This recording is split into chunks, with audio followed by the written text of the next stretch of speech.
This is The Luna Who Was Never Meant to Be by Rene's Romance Stories. If you believe the universe has a sick sense of humor, hit subscribe. Because the day my life flipped upside down started in the worst room imaginable. A stranger's bathroom. With me scrubbing a ring of dirt that could have qualified as a crime scene. I'm Sienna Cole, 24, Omega, and basically the unpaid maid of the Harrison family. Adopted, but not really. More like hired for life at the charming age of 5. My siblings? Chloe the lawyer, Ethan the med school golden boy. My parents? Proud philanthropists who love to post inspirational quotes about kindness while handing me a mop. Me? I'm the girl who cleans their houses so they can maintain their reputation as the perfect pack family. The irony? I'm the only shifter under their roof. But today, oh today, Destiny said, let's spice things up. It happened the moment my cleaning boss called. Emergency job, high-end client, double pay, go now. So, I went. To a mansion that had more windows than I had self-esteem. To a territory where the air felt electric.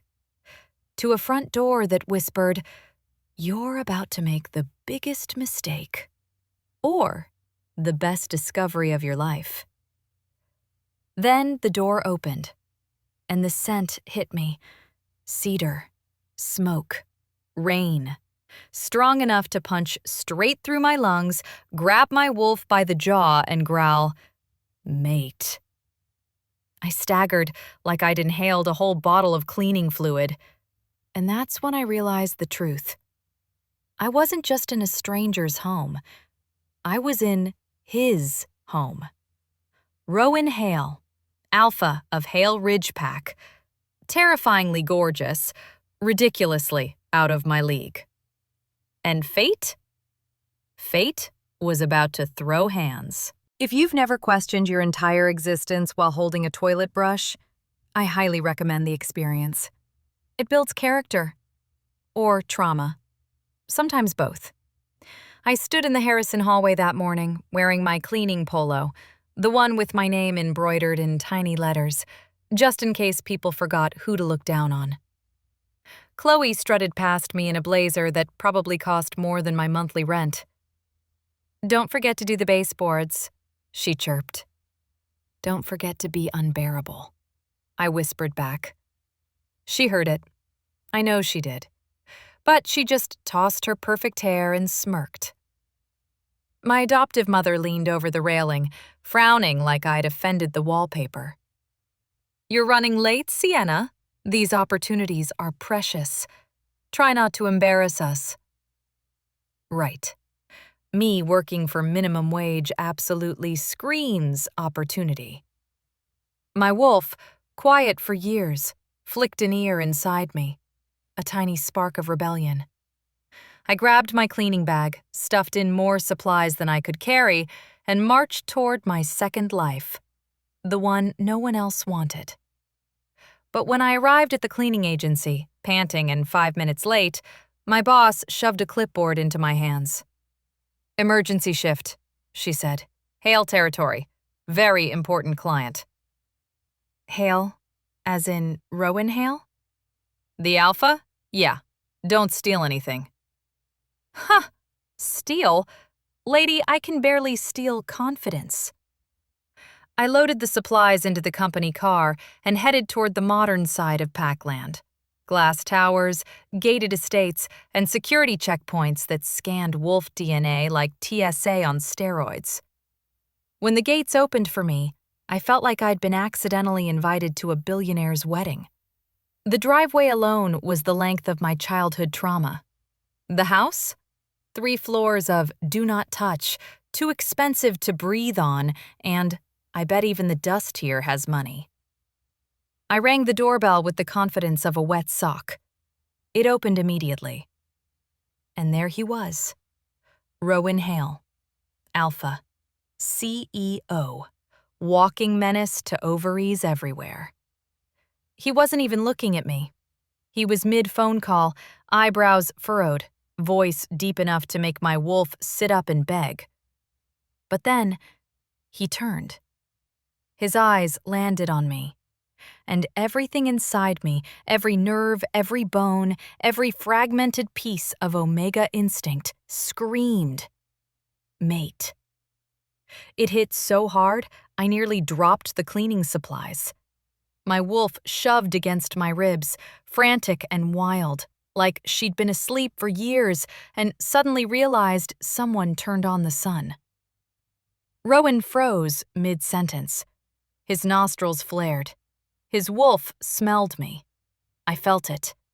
A ripple in the air. Heat. Pressure. Claiming instinct. Then, he blinked, shuttered his expression, and forced himself to keep walking. Because behind him, I saw her. His girlfriend. Tall, glossy, dressed like a magazine ad. Eyes narrowed at me like she was already searching for my weaknesses. Well, that made two of us. Rowan's voice tightened. "Cleaning staff is here," he told her. "Let her work." Let her work. Not welcome, not hello, not holy shit, why does my wolf want to throw her over my shoulder and sprint into the woods? Just professionalism. Cold. Controlled. And that was my first clue. This wasn't going to be simple. This wasn't going to be safe.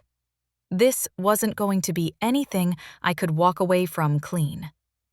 Because the second I stepped into his house, my wolf whispered, "We found him. He just doesn't know what to do with us yet." If temptation had a smell, it would be his house. Not like fresh cookies or clean linen. No. More like cedar, smoke, rain, and bad decisions. The second I stepped past the threshold, it was everywhere. In the air, in the walls, in my bloodstream. My wolf pressed against my ribs like, "Finally, a good choice, Sienna." "Supplies are in the kitchen," Rowan said, already walking away, one hand in his pocket, the other holding his phone. "You can start downstairs." Right. Sure. Totally normal day. Just me, my mop, and the alpha my DNA wanted to climb like a tree. "Thank you," I managed. My voice sounded weird, breathless, too soft. If he noticed, he didn't show it. That irritated me more than it should have. The girlfriend, meanwhile, watched me like I'd tracked mud on the marble. She leaned against the staircase, perfect lips pursed, phone in hand, thumbs flying as she texted. Her perfume wafted toward me, expensive floral layered over something synthetic and faintly irritating. My wolf sneezed, out loud. I slapped a hand over my nose too late. Her eyes snapped to mine. "Are you allergic to something?" she asked, smile sharp. "Just judgment," I said quickly, then coughed. "And dust. Lots of dust." Her brows pinched for a second. Then she gave me a fake smile and turned to Rowan. "Tali, I'll be in my office," he said. "Lots of calls today." Of course her name was Tali. Of course.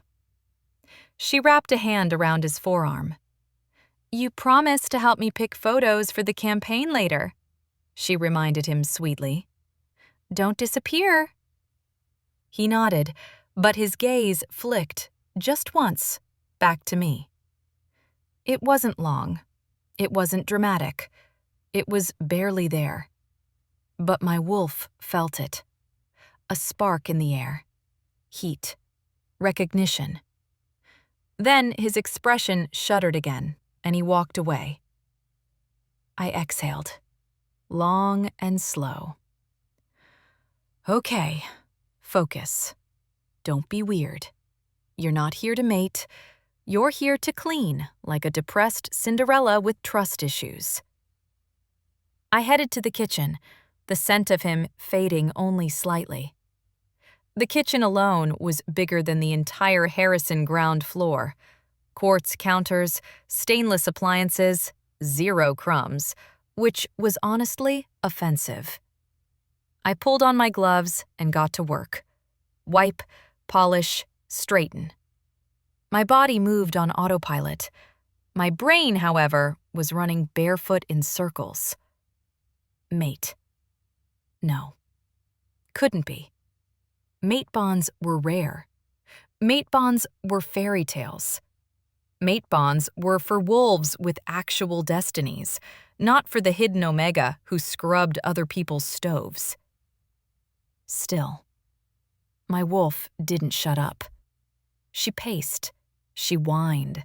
She replayed the way his eyes had locked on me for that split second, like he'd smelled something he couldn't unsmell.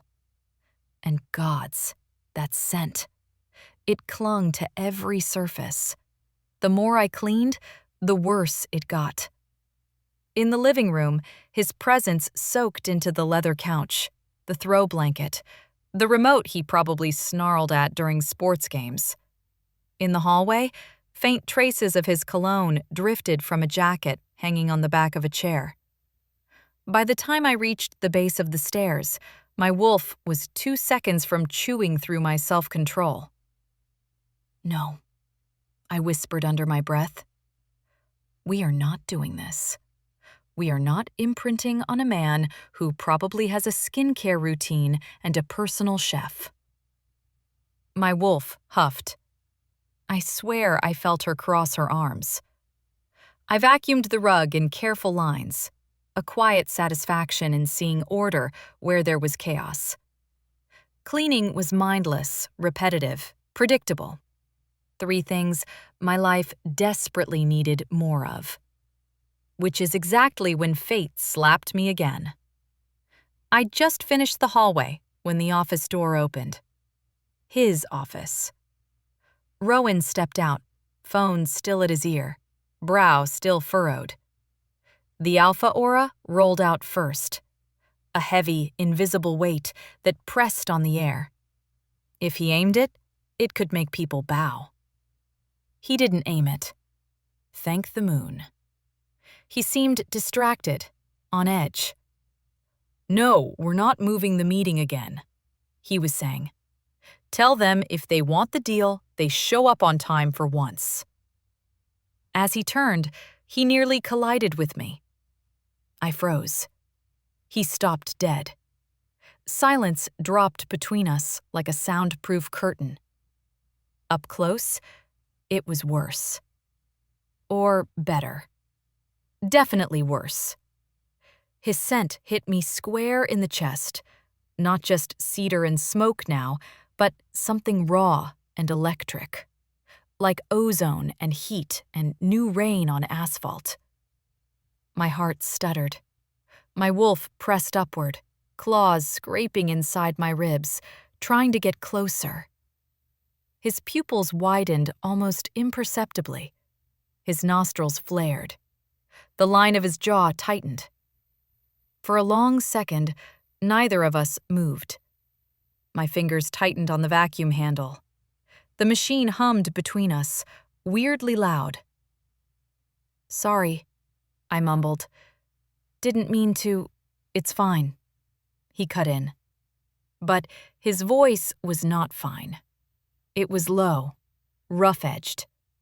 His gaze dragged over my face, like he was trying to place me and couldn't. Not as a cleaner, as something else. I swallowed. My throat felt dry, like I'd swallowed sand. Do you need me to avoid this hallway for a bit? I asked, because that's what my mouth does under stress. It panics and volunteers extra labor. A corner of his lip twitched, almost like he wanted to smile at my terrible coping mechanisms. No, he said. Then, softer, you're good. His eyes stayed on mine a fraction too long. Then, he stepped around me, each movement controlled, like he didn't trust his own body. My wolf whispered, "He feels it too." Which, helpful. Thanks. After he passed, I exhaled shakily and dragged the vacuum into the next room, trying not to think about how my palms were sweating inside my gloves. For a while, it was just me, the hum of the machine, and my heartbeat trying to set a new speed record. Then I made the mistake of heading upstairs. I shouldn't have. The second floor was worse. Bedrooms, personal space, his scent concentrated in ways that felt intimate. I lingered in the guest room first, wiping surfaces that didn't need wiping, trying to build courage before heading into his room. "That's not on your sheet," a smooth voice said behind me. I jumped so hard I almost took out a lamp. Talia leaned against the doorway, arms crossed, eyes laser-focused on me. Her gaze flicked to the meticulously dusted dresser, then back to my face. "I just thought I'd give it a quick once-over," I said, forcing a smile. "Wouldn't want any rogue dust bunnies to stage a coup." She didn't laugh. Of course she didn't.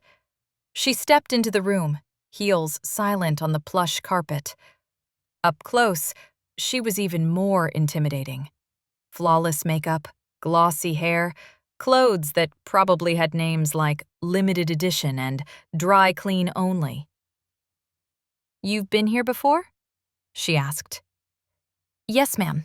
Once." Her lips curved at the ma'am, like she tasted something sour. "And Rowan requested you again?" "That's what my boss said." She tilted her head, studying me like I was a stain she couldn't identify. "My boyfriend is a generous man," she said slowly. "Sometimes generosity gets misread." My jaw clenched. "I clean," I said. "That's all I'm here for." Her gaze skimmed over my face, then down to my cleaning polo, then back up again, like she didn't quite believe me. "Well, as long as you remember your place," she murmured. Oh, that word. Place. The Harrisons loved that one. I smiled, sharp and sweet. "Don't worry, I've had a lifetime of practice." Her brows knit just a fraction, like she wasn't sure if I'd just insulted myself or her. Before she could push further, Rowan's voice carried faintly up the stairs, calling her name. She gave me one last warning glance. Then she turned and left, calling back, "Coming, babe." Babe. Of course. I stood alone in the guest room, rage and humiliation fizzing just beneath my skin. My wolf paced. She thinks we're nothing. She's not wrong, I muttered under my breath. We're the help. My wolf growled. It was soft, but it was there. The sound startled me enough that I had to sit on the edge of the bed for a second, clutching the vacuum handle like a life raft. You're getting loud, I whispered internally. That's new. She didn't answer in words, but a feeling washed through me. Stubborn, hungry, wild. Not for blood, not for violence. For him. For that scent, that presence, that impossible pull that made no sense and too much sense all at once. I forced myself to move again, to finish the upstairs and then the stairs themselves, each step down feeling heavier, like gravity had doubled. In the foyer, I caught sight of Rowan through the glass wall to the backyard. He stood on the patio, phone finally away, shoulders tense, staring at nothing. Like he was fighting himself. I turned away before he could look up. I was just the cleaner. Just the adopted girl with a mop and a wolf she barely knew. He had a girlfriend. He had money. He had power. I had sore knees and a bus pass. Whatever my wolf thought this was, whatever the universe thought it was doing, it had picked the wrong girl for this story. Still, as I gathered my supplies and headed for the door, I let myself inhale one last time. Cedar. Smoke. Rain. My wolf sighed. "Stop it," I whispered to her, shoving the door open. We are absolutely not catching feelings for a man whose toothbrush probably costs more than our mortgage would.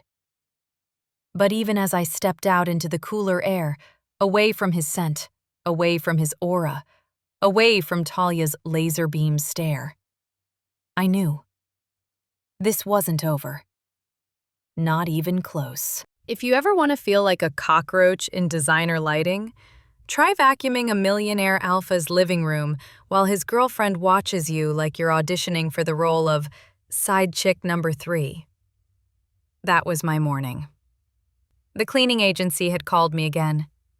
"Mr. Hale specifically requested you." Specifically. Requested. Me. My wolf preened. I panicked, because if yesterday was a fluke, today was confirmation. Rowan Hale smelled like fate dipped in bad choices. I arrived armed with cleaning supplies and denial. Only one of those would protect me. The door opened before I knocked twice. Rowan stood there. His hair was damp from a shower. His shirt was half-buttoned. His scent rolled out in a wave that nearly knocked me stupid. My wolf went feral. Rowan's eyes widened for a fraction of a second, something like recognition sparking at the edges, and then his jaw tightened. The shutters came down. Again. "Morning," he said gruffly. "Morning," I echoed, pretending like I wasn't internally screaming. He stepped aside to let me enter, careful to keep distance. Too careful. Like if he got within a foot of me, something would explode. Which, honestly, was fair. "Kitchen's fine," he said. "Focus on the floors and main room." "Got it." I didn't look at him again. If I did, I might start inhaling like a psychopath. But he kept looking at me. Every time I glanced up, his gaze flicked away a millisecond too late. My wolf paced in circles, smug. "You should eat," he said suddenly. I blinked. "What?" "You came straight here. You haven't eaten." How did he... Oh, wolf senses. The same instincts that let me tell when Chloe was lying or when someone at the agency had forgotten deodorant. "I'm fine." Lie. I was starving. Rowan's nostrils flared slightly, catching the lie in my scent. His jaw flexed. "I'll have something sent out," he said. "No," I said quickly. "You don't have to." He cut me off. "It's fine." It was not fine. It was 10 levels above fine. Alphas didn't feed omegas who weren't theirs. My wolf was practically rolling on the floor like, "See, he wants to take care of us." I mentally drop-kicked her. And then, "Babe!" Her voice hit my ears before her heels hit the floor. Talia descended the staircase like a hostile chandelier. Glossy hair, sculpted waist, dress so tight it probably required prayers to remove. Rowan exhaled through his nose, bracing. "Oh," Talia said when she saw me. "Her again." I resisted the urge to curtsy. Rowan stepped slightly into her line of sight, subtly blocking her view of me. A natural instinct. Protective. My wolf purred like a smug house cat. His girlfriend noticed. Of course she did. The way her eyes zeroed in on his body language was honestly impressive. If she'd applied that level of analysis to a career, she might have been something terrifying. "Can we talk?" she asked Rowan, the sugary tone of someone who wanted blood but also wanted to keep her influencer sponsorships. "Later," he said. "I have calls." Talia's smile didn't reach her eyes. She turned to me. "Don't forget the guest room upstairs today, and the balcony. And Rowan, tell her to be careful. She tends to bump into things." I blinked. "Just your ego." It slipped out. It just slipped out. Talia's eyes widened. Rowan's lips twitched. My wolf cackled. Talia's smile tightened. "Excuse me?" "Oh, I meant—" No, I didn't mean anything. I was fully willing to die on this hill. "Dust. You have fragile dust." "Smooth recovery, Sienna. Really." Talia looked between me and Rowan again, suspicion hardening in her gaze.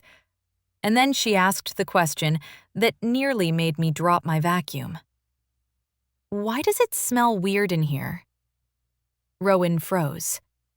I froze. My wolf screamed silently. Talia sniffed the air again. "It smells off. Like, I don't know, different."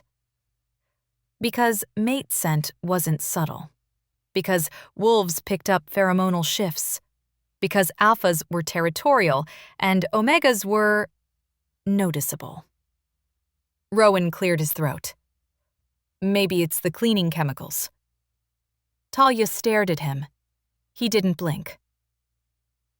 "Right," she said finally, skeptical. She turned on her heel and strutted away, muttering something about opening windows. The second she left, Rowan exhaled slowly, gripping the back of a chair like he needed the support. My wolf wagged her metaphorical tail. I focused on the floor. My heart pounded. My hands shook. "You should be careful around her," Rowan said quietly. I glanced up. "She seems intense?" That's one word. "Possessive?" That too. "And scary?" Yes. Well, at least he was honest. "Don't antagonize her," he added. "Me? Never," I said, sweeping furiously. "I'm a delight, a ray of sunshine, a wholesome baked good."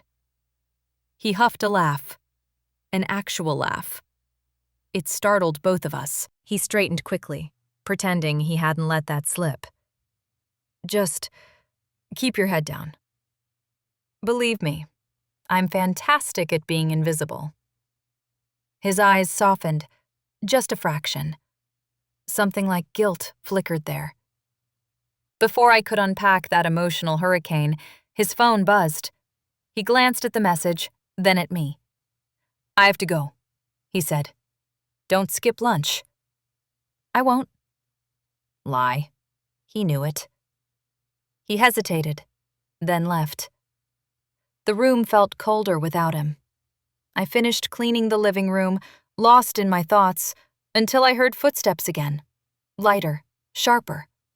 Talia. She stood in the doorway, arms crossed. "You know," she said softly, "it's funny. Rowan never cared who cleaned his house before." I swallowed. "I'm just doing my job." "Are you?" She tilted her head. "Because I'm getting the sense you think this is something." "It's not." "Good." Her smile was made of knives. "Let's keep it that way." She turned and walked off, heels tapping a threat against the floor.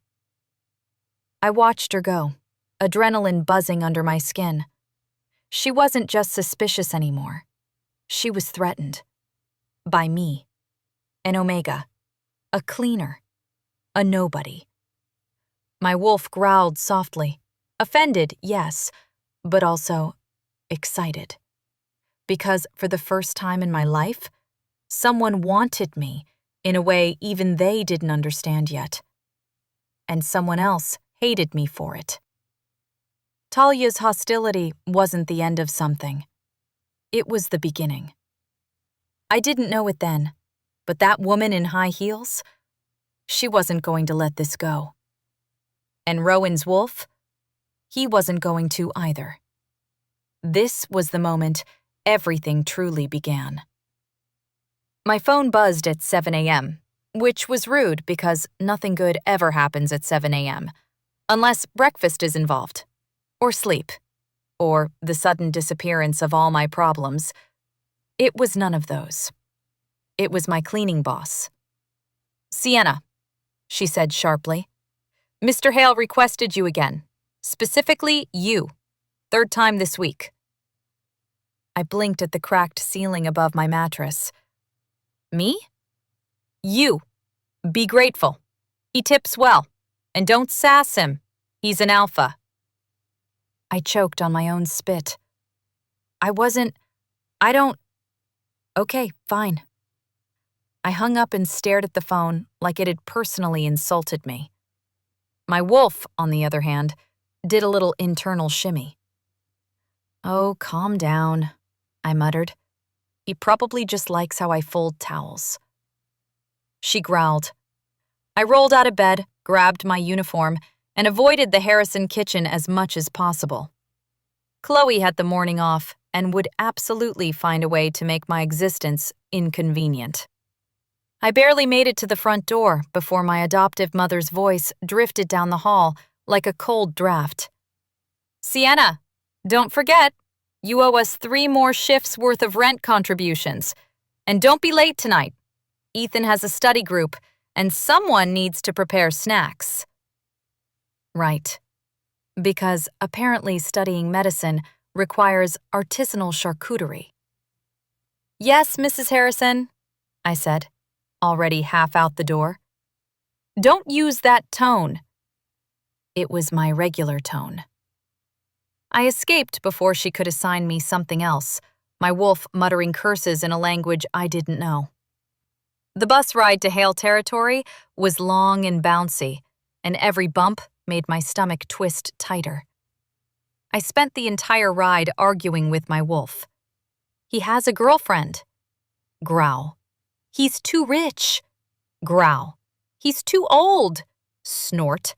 He's too... alpha. Silence. Exactly. I arrived at the mansion exactly on time, which was suspicious because I'm usually 5 minutes late to everything except disappointment. When I rang the doorbell, it wasn't Rowan who opened it. It was a beta guard. Big, stern, fully armed, looking like he ate trespassers for breakfast. "You're Sienna?" he asked. "Yes?" He moved aside. "Alpha said to let you in immediately." Immediately. Not, "Oh, she's here again." Not, "Tell her to wait outside with the deliveries." Immediately. My wolf puffed up. I stepped inside. Rowan was in the foyer, adjusting a cufflink. He looked unfairly good today. Black dress pants, sleeves rolled up, hair slightly messy, like he'd run a hand through it too many times. His eyes lifted the moment I walked in, and there it was again. That flicker. Heat. Recognition. A hitch in his breath, so small, most people would miss it. But I didn't. My wolf definitely didn't. "Morning," he said. "Morning." We just stared at each other for a second too long, until he cleared his throat and pretended to be a normal, functioning adult. "The office and living room need work," he said. "Conference later. A lot of people coming in." "Got it. And..." He hesitated. His jaw flexed. He looked almost concerned. "Did you eat today?" Oh no, we were not doing this again. "I'm fine," I lied. His eyes narrowed, like he could smell the lie on my breath. Eat, he said quietly, firmly, alpha slipping into his tone. I'll have something brought up. I said I'm eat. My wolf melted. I wanted to fling a mop at his head. You really can't just, please. That word ruined me. I nodded before my pride could catch up. He exhaled softly, like he'd been holding his breath. Then he stepped back, gesturing toward the main room. Go ahead. Start where you want. My heart did a weird somersault. This was weird. Too weird. As I started dusting the shelves, I caught him watching me. Not in a creepy way, in a what the hell is happening to my wolf way. Every time he came downstairs for a call or paperwork, his steps slowed if I was near. His eyes tracked me unconsciously. His wolf pushed beneath his skin, making his presence heavier, thicker. Twice we brushed past each other in the hallway. Twice the air sparked like static live wire. Twice his wolf surged forward so hard I saw his fingers curl into fists. And twice he walked away before anything could happen. It was going almost fine. Almost. Then she arrived. Talia. She swept into the house like she owned gravity. Hair perfect, makeup perfect. Intentions absolutely not perfect. Babe, she called, then spotted me. Oh, still here. Still here? It had been an hour. Yes, I said sweetly. I didn't spontaneously combust yet. Shocking, I know. Rowan choked on air. Talia narrowed her eyes. Before she could retort, food arrived. A delivery from a high-end cafe. Rowan walked it to me himself, which was frankly absurd. For you, he said. Eat something. Talia stared at the bag like it was an engagement ring he'd bought for the wrong woman. He set it on the counter, ignoring her. Talia blinked. Rowan, why are you buying lunch for the help? He froze. I froze. My wolf snarled. Rowan turned slowly, voice icy. Don't call her that. Silence exploded across the kitchen. Talia looked between us, suspicion turning venomous. You're kidding, she whispered. This is why you've been distant? This cleaner is why you're distracted? Why the house smells weird? Smells weird. Amazing. I love my life. Rowan stiffened. Talia, don't. She stepped closer to him, voice sharp. Tell me right now why you're acting like she matters. My wolf pushed upward like a tidal wave, and Rowan's wolf pushed back. His eyes flickered, amber flash, lightning quick. Not enough for a shift, just enough to betray instinct. Talia saw it and froze. Oh my God, she whispered. Rowan, no, no. Tell me you're not. Tell me she's not anything, he said quickly. Too quickly. Drop it. But the damage was done. Talia looked at me like I'd personally murdered her childhood dog. This isn't over, she hissed. Then she stormed off, heels stabbing the floor. Rowan shut his eyes for a second, exhaled slowly, shoulders tense. I'm sorry about that, he said quietly. It's fine, I whispered. It wasn't fine. None of this was fine. He opened his eyes, and for the first time, his expression cracked. Regret, confusion, frustration, all tangled together. I shouldn't have. He shook his head. Just eat, okay? And don't worry about her. Don't worry about her. Famous last words. He walked away, I stared at the food bag. My wolf whispered, "We're in trouble."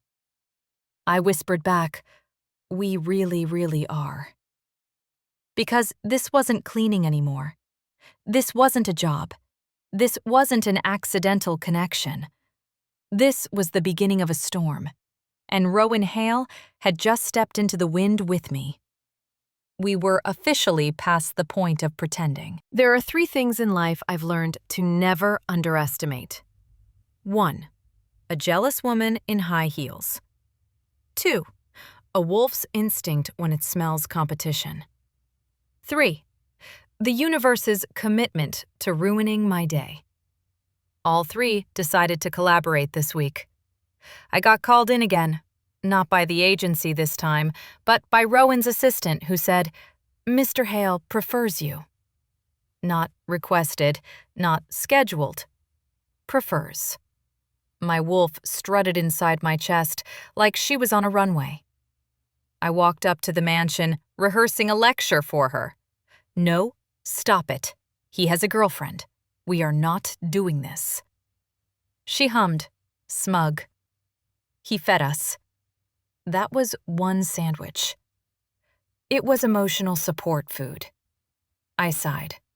The door swung open before I could knock. Not Rowan. Talia, wearing a dress tight enough to cut circulation and a smile even tighter. "Oh, look," she purred. "The dust girl." "It's actually cleaning technician," I said, "but close enough." She didn't laugh. Shocking. "You're early," she said. "No," I corrected, checking my phone. "You're standing in the middle of the doorway at 10:30 a.m. on a weekday, which is weird."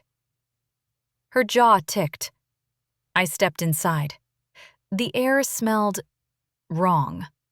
Rowan wasn't here yet. His scent was faint, residual, but something else draped over it like cold perfume. Talia shut the door too gently. "So," she said, following me like a shadow. "You like working here?" "It's a job. I clean. I leave." "Do you?" she asked softly. There was something animal in her tone. Not wolf, something worse. A human with insecurities and a platform. "I'm just here to do my work," I said. She circled me, slow, predatory. "You know, Rowan doesn't usually talk about the staff." A pause. "But he said your name the other day." Oh no. My wolf perked up. He said our name. "Not in a special way," Talia added sharply, catching my micro-expression. "More like confusion." "Confusion is my brand," I said. "I embrace it." "And he asked if you were okay." That was unexpected. "And," she continued, stepping closer, "he told me not to be rude to you." My brows lifted. "Did it work?" "No," she said flatly. "Not even a little." "Fair enough." Then her voice dropped. "I know what's happening." My wolf bristled. "I know what you're trying to do," she said. I blinked. "Clean your counters?" She smiled. "You think I don't feel it? The tension? He looks at you. He notices you. That's not, and I know wolves. I grew up with them. I know how they get when something smells wrong." Wrong? Wow. My trauma bingo card was really filling up. She leaned in closer, whispering, "You're nothing, Sienna. An omega with no family name. A nobody." My wolf growled. Like, actually growled. Low in my chest. Deep. Real. Talia's eyes widened. Just a flicker.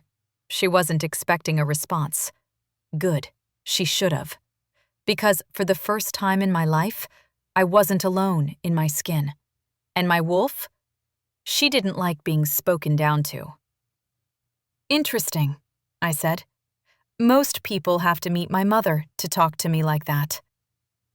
Talia stepped back, stone-faced.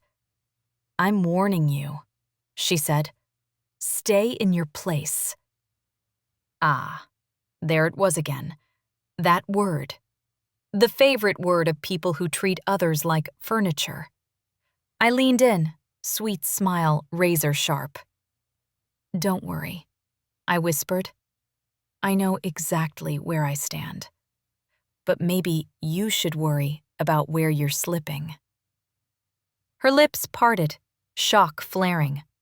Before she could lunge or scream or call security, the front door opened. Rowan walked in. And everything changed. He strode into the foyer, jacket off, sleeves rolled, tie loose, and damn if my ovaries didn't need a cold shower. His eyes locked instantly on me. Not Talia, not the house. Me. His wolf surged beneath his skin so fast it almost shimmered in the air. Talia saw it. I felt it. He smelled me, my scent, my emotions, my wolf still bristling. And his entire body stiffened. Sienna, he said slowly, like the word meant something he wasn't allowed to say. Talia stepped in front of him, blocking his line of sight. We were talking. He didn't look at her. About what? The cleaner, she snapped. What else? I told you not to call her that. Silence dropped like a grenade. My mouth went dry. Talia's smile was gone, replaced with something sharp and trembling. Rowan stepped around her, literally walked around his own girlfriend, and approached me. Too close. Not close enough. My wolf practically shoved my heart out of my chest. You're okay? He asked quietly. Not boss to employee, not alpha to omega. Something else. Something instinctive, something dangerous. I'm fine, I said. Lie number 2000. He didn't believe it. His gaze swept over me, slow, assessing, protective, and his wolf pushed forward so strongly that I smelled it. Pine, smoke, dominance. Talia felt it too. What the hell is going on? She whispered. Rowan finally looked at her. Nothing you need to worry about. That was the wrong answer. Talia went very still. Then she smiled, wide and brittle. Well, she said, voice trembling. Then I'll just leave you to your work. She turned, grabbed her purse, and stormed out. Not the delicate influencer walk she usually had. This was stomping. The door slammed. The house fell silent. Rowan exhaled like someone had just removed a 20-pound weight from his shoulders. I'm sorry you had to deal with that, he said. Not your fault. He looked at me intensely. Actually, it kind of is. My wolf purred. I pretended to be fascinated by a smudge on the counter. She shouldn't talk to you like that, Rowan said. I won't allow it. You can't control her, I said. No, he agreed. But I can protect you from her. My heart stumbled. Why? I whispered. I'm just don't. His voice was soft, but alpha deep. Don't finish that sentence. His eyes held mine, unguarded for the first time. Something thick, raw, powerful. My wolf whispered, he sees us. Rowan inhaled, trying to steady himself. Sienna, he said quietly. Has anyone ever told you what you are? I blinked. Omega? He shook his head slowly. No, he said. Not just Omega. Something more. Something more? Before I could process that, his phone buzzed. He cursed under his breath, duty snapping back into place. "I have to take this," he said, stepping back. "We'll talk later." He walked away. I stood there gripping a sponge like it was the last thing tethering me to the earth. Because Rowan Hale was losing control. The girlfriend was spiraling.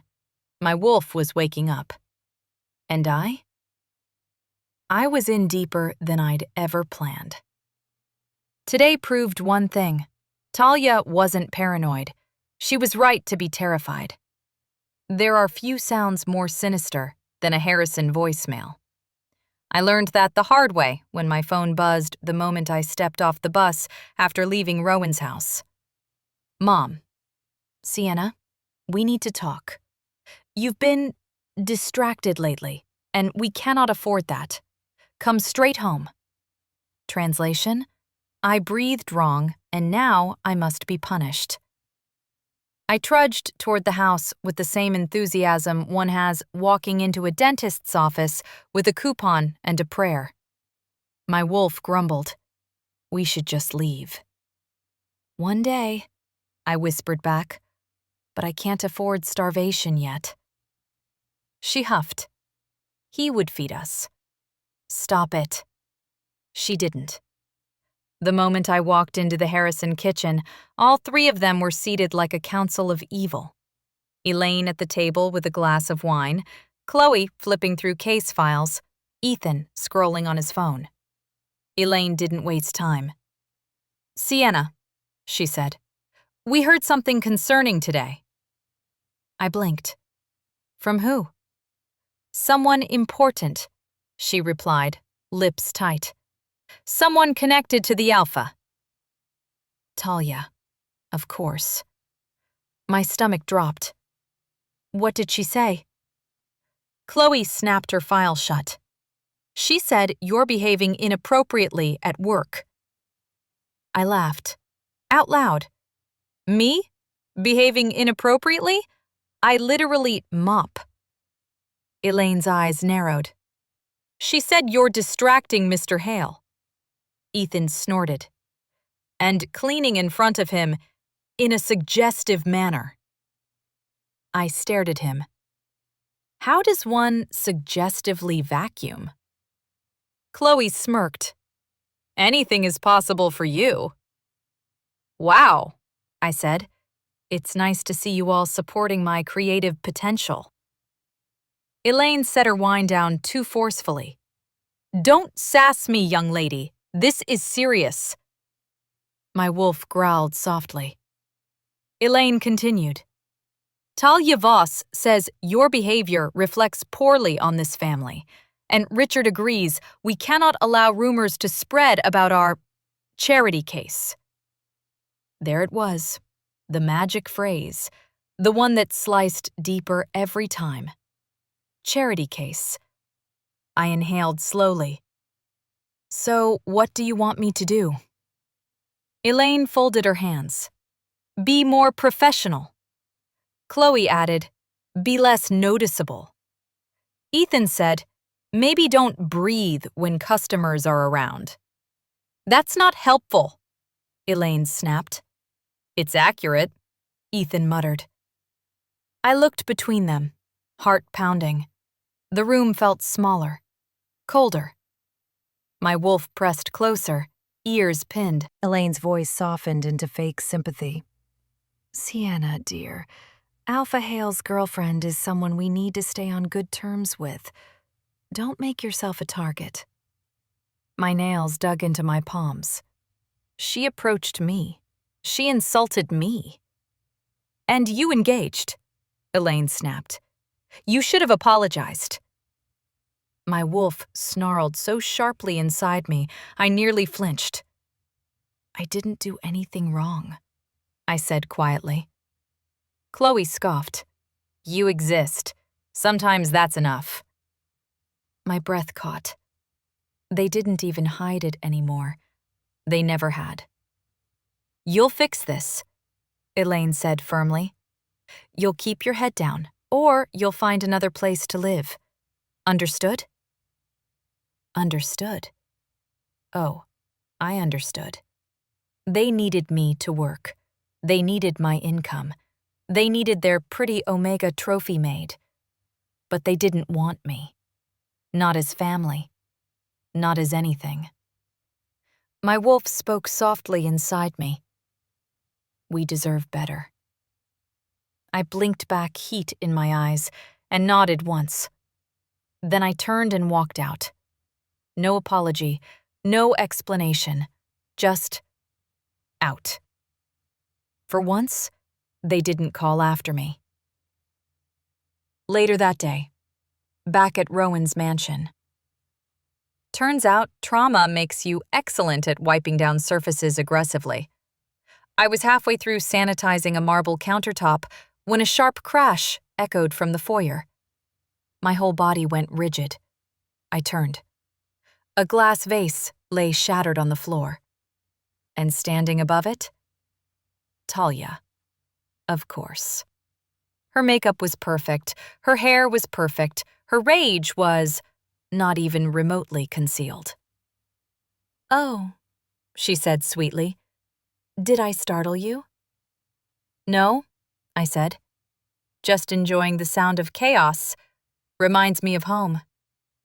She stepped closer, too close. "I know what you're doing," she said quietly. I blinked. "Cleaning?" She leaned in until her perfume tried to murder me. "You want him." My brows rose. "Ma'am, I want financial stability and 8 hours of sleep. He's not on the list." She didn't smile.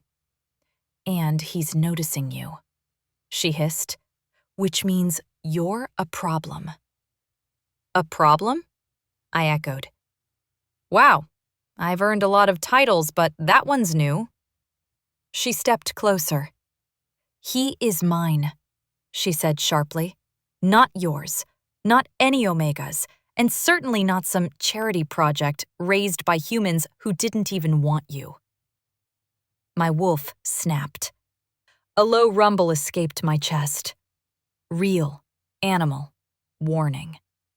Talia's eyes widened. "Oh," she whispered. "You do have teeth." Before I could respond, heavy footsteps approached. Rowan. He entered the foyer just in time to see the tension, the shattered glass, Talia's posture, my clenched fists. "What happened?" he demanded. Talia pointed at me. "She broke it." I blinked. "What? No, I didn't." Rowan cut her off. "Talia, stop." She froze.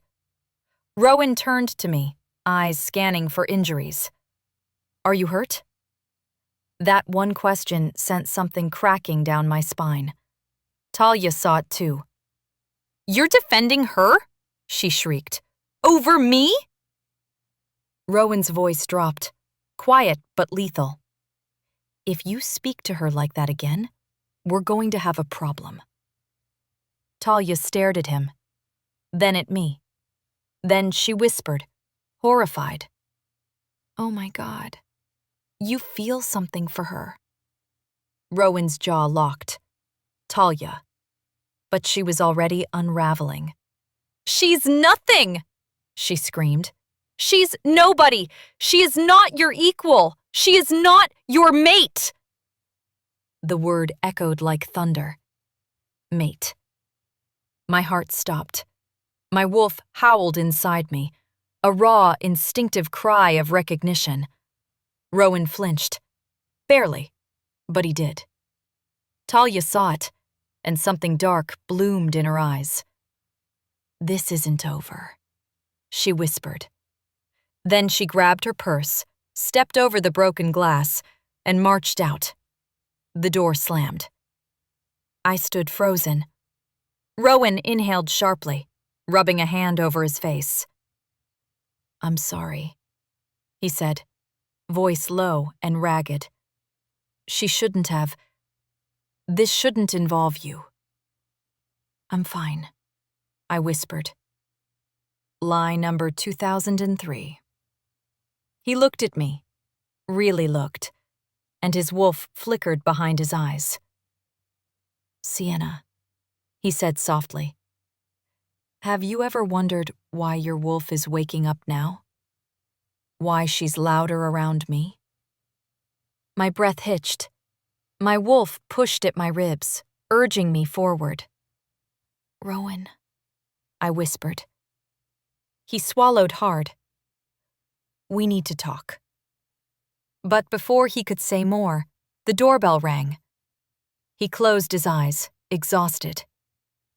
I have a meeting. I nodded, stepping back. He hesitated like he wanted to stay. Then he left. And I stood alone in a kitchen full of broken glass. A perfect metaphor for my entire life. There are moments in life when you realize you're done. Done cleaning up other people's messes. Done shrinking yourself so others feel bigger. Done letting the world treat you like a footnote. For me, that moment arrived holding a dustpan of shattered glass in Rowan Hale's kitchen. After Talia stormed out, the house went quiet. Too quiet. I swept the pieces carefully, breathing slow, steadying the tremor in my hands. My wolf paced inside my chest like she wanted to climb out and fight someone. She insulted us. She threatened us. She fears us. She should, I whispered back. Rowan had disappeared into the office for his meeting, leaving me alone with my thoughts. Bad idea. Because the thoughts were loud. He defended me. He protected me. He almost admitted something. Dangerous things for an alpha with a girlfriend. Delusional things for an omega with a mop. Finished with the mess, I washed my hands in the sink, and then did something reckless. I looked at my reflection in the glossy chrome faucet. Just looked. Brown eyes, messy ponytail, cleaning polo 2 sizes too big. Nobody special. Never had been. But my wolf's voice cut through the self-doubt. He sees us. I swallowed. Yeah, well, that's not exactly convenient for anyone. She didn't care. She'd imprinted, bonded, chose. Wolves don't do inconvenient. They do inevitable. Before I could spiral further, Rowan's voice echoed from the office doorway. Sienna? I turned. He stood there, shirt sleeves rolled, tie loosened, brows drawn together in concern. Instant heat shot through my chest. I hated that he had this effect on me. Are you okay? He asked. Yes, I said automatically. He stepped closer. Lie less. My mouth opened, then closed. He exhaled softly. Come here. My feet obeyed before my brain approved the motion. We met halfway across the kitchen, tension snapping tight like a bowstring. He searched my face with eyes too sharp, too soft, too everything. I'm sorry for what happened, he said quietly. I should have shut it down earlier. I shouldn't have. It's not your fault, I insisted. It is. There was a war in his voice. One half wanting to tell the truth, one half terrified of it. The alpha in him radiated control. The wolf in him wanted to tear it all apart. Sienna, he said, voice low. You haven't done anything wrong. But she thinks, forget what she thinks. His tone wasn't alpha commanding. It wasn't CEO authoritative. It was raw, real, something deeper, something dangerous. You shouldn't be treated like this, he added, by her, by anyone. I inhaled sharply. You don't even know me. His eyes softened. I'm starting to. My wolf melted. My brain short-circuited. And then? His phone buzzed. Loud. Urgent. He closed his eyes, frustrated. I have to take this. Of course he did. Alphas didn't get breaks. Not even during near-life-changing emotional declarations. Go, I whispered. Your job is more important. His head snapped up. His expression turned sharp, almost angry. Don't say things like that, he murmured. Not about yourself. And then he was gone. By the time I finished the cleaning route, my heart was a mess of contradictions.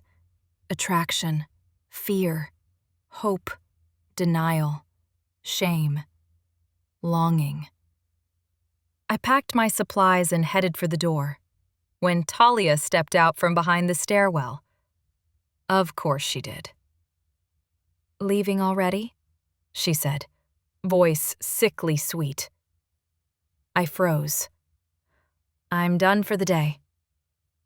Funny, she said, stepping closer. Because it looks like you barely started. I blinked. What? She flicked her manicured nails toward the clean hallway. Not spotless. A good maid finishes the job. Something snapped. I'm not your maid, I said, voice low. She stepped into my space, eyes sharp. You think he wants you. You think this is some fairy tale mating moment. She laughed, harsh, cruel. He sleeps with me, darling. He comes home to me. You're just a scent he's curious about. My wolf roared inside me. Talia saw the shift, the glint in my eyes. She smirked, victorious. You'll never be Luna, she said. You'll never be more than an omega with a broom and delusions. That was it. My wolf snapped so fast my breath hitched, not shifting, but pressing hard enough that my aura, the omega signature, pulsed outward. Talia stumbled back in shock. What was that? She whispered. I didn't know, but it felt like something ancient had woken up inside me. Before I could respond, Rowan's beta guard rounded the corner. He stopped dead, sensing tension. Everything okay here? Yes, Talia snapped. The help was just leaving. I inhaled sharply. That word again. Help. Footnote. Nothing. I grabbed my bag, turned to the guard, and said the words that would change everything. Tell Rowan I quit. Talia's mouth fell open. The guard blinked, but I didn't stay to enjoy it. I walked out the door, not running, not crying, just walking. My wolf walked with me, furious and proud all at once. When I reached the sidewalk, my phone buzzed. A message from Rowan. Where are you? Another. I felt something. Are you okay? My wolf whimpered. I typed back. I quit. Don't worry about me. I hit send before I could take it back. The phone vibrated again instantly. Sienna, we need to talk. Don't leave. I turned off my phone. For the first time in my life, I chose myself. But fate wasn't done. Not even close. Because Rowan Hale? He wasn't the kind of alpha who lets something, or someone, walk out of his life without a fight. And Talia? She wasn't the kind of woman who accepted losing. This was just the quiet before the explosion. There are breakups, and then there are breaks. The kind that split you open from the inside. Mine hit in the middle of a motel hallway that smelled like old carpet and hopelessness. Because that's where I ended up. a motel, after quitting, after telling Rowan Hale, an alpha, no, after walking out on the Harrisons before they could kick me out. I stood in the flickering yellow light, gripping the room key like it was the only thing tethering me to earth. My wolf was a restless storm inside me. We shouldn't be here. We should be with him. We're alone, I whispered. That's safer. She didn't agree. She paced, she pushed, she clawed. She wanted him, badly. And the part of me that had tasted his attention, his protection, wanted him too. But wanting wasn't enough. I needed a life. I needed to matter. I needed me. I collapsed onto the thin motel bed, the springs protesting loudly. It felt like lying on a metal xylophone. I stared at the ceiling. I breathed slowly. Then my phone lit up on the nightstand. Rowan. 10 missed calls. 6 texts. Sienna, answer me. Where did you go? Are you safe? Don't shut me out. Then, I'm coming to find you. My heart stopped. He wouldn't. He couldn't. He had meetings, a job, a whole pack, a whole girlfriend. Well, ex-girlfriend. Maybe. Probably. My wolf perked up. He's coming. No, I said. He's not. He's just concerned. He's ours. He's confused. He scents us. We're not doing this. Yes, we are. I threw my pillow across the room. It hit the wall with the force of a butterfly. 1 hour later. A knock exploded across the motel door. Not tapping, not knocking. Alpha pounding. My wolf leapt so hard inside me, I gasped. I approached the door slowly, carefully, stupidly. Sienna, Rowan's voice said from outside. Open the door. I froze entirely. It was him, in a motel, finding me. My wolf purred, smug and victorious. I cracked the door and nearly forgot how to breathe. Rowan stood there, shirt unbuttoned at the collar, hair messed from running his hands through it, chest rising and falling like he'd sprinted the entire way. Sienna. His eyes swept over me in one long, devastating pass. Thank God. He pushed the door open gently but firmly and stepped inside. You left, he said, voice low, rough. Why would you walk away without talking to me? Because I quit, I replied, crossing my arms. And you had a meeting. I canceled it. My heart did a flip. You what? I canceled everything. His gaze locked onto mine, fierce and unyielding. You sent a 2-sentence text and disappeared. You think I'm not going to come after you? I blinked. Why? I'm not your responsibility. He stepped closer, closing the distance too fast. Don't say that again. His voice wasn't a command. It was a plea, a warning, an admission. Rowan, I whispered, you have a life, a girlfriend. She's not my girlfriend anymore. My breath caught. What? He ran a hand through his hair, frustrated. I ended it. When? The moment I realized, he said softly, that she wasn't the one whose safety kept me awake at night. My wolf squealed. I choked on air. Rowan. He stepped even closer, invading my space, his scent enveloping me. I couldn't breathe knowing you were gone, he murmured. I felt your fear. I felt your anger. I felt you leave. Felt me through the bond. I swallowed hard. How? You barely know me. His eyes darkened, wolf rising behind them. Sienna, he breathed. I know you more deeply than I've ever known anyone. I tried to ignore it. I tried to fight it. I tried to pretend it was nothing. His voice dropped to a whisper. It's not nothing. The air thickened. My pulse roared. You don't understand, I whispered. I can't do this. I'm not… Enough? He asked softly, reading the truth in my hesitation. My throat tightened. I'm in Omega cleaning houses, I said quietly. I was adopted by people who treat me like a problem. I don't have a future like you. I don't have a pack. I don't even have a real bed tonight.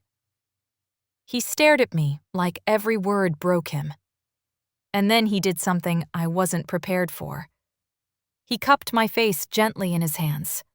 Warm, calloused, gentle. Sienna, he whispered. You are exactly enough. You're more than enough. My breath faltered. You think being an Omega makes you lesser? He murmured. It doesn't. It makes you rare. It makes you powerful. It makes you… He swallowed hard. Mine. Oh. Oh no. Oh yes. My knees went soft. Rowan, I whispered, trembling. He leaned in, but not all the way. Close enough to feel the heat of his breath, close enough for my wolf to claw upward, but far enough that he wasn't stealing a kiss. He was waiting, letting me choose, letting me step forward first. I shouldn't want this, I whispered. But you do, he murmured. I shouldn't want you. But you do. My breath stuttered. Yes, I whispered. His eyes flared amber. He closed the last inch. His mouth brushed mine, soft, slow, devastating. The kiss was careful, tender, consuming. Like he'd wanted this as long as I had. Like he'd been starving. My wolf howled. His hands slid into my hair. My fingers grabbed his shirt like it was the only oxygen in the room. When we finally pulled apart, both breathless, he rested his forehead against mine. Come with me, he whispered. Please. My heart cracked wide open.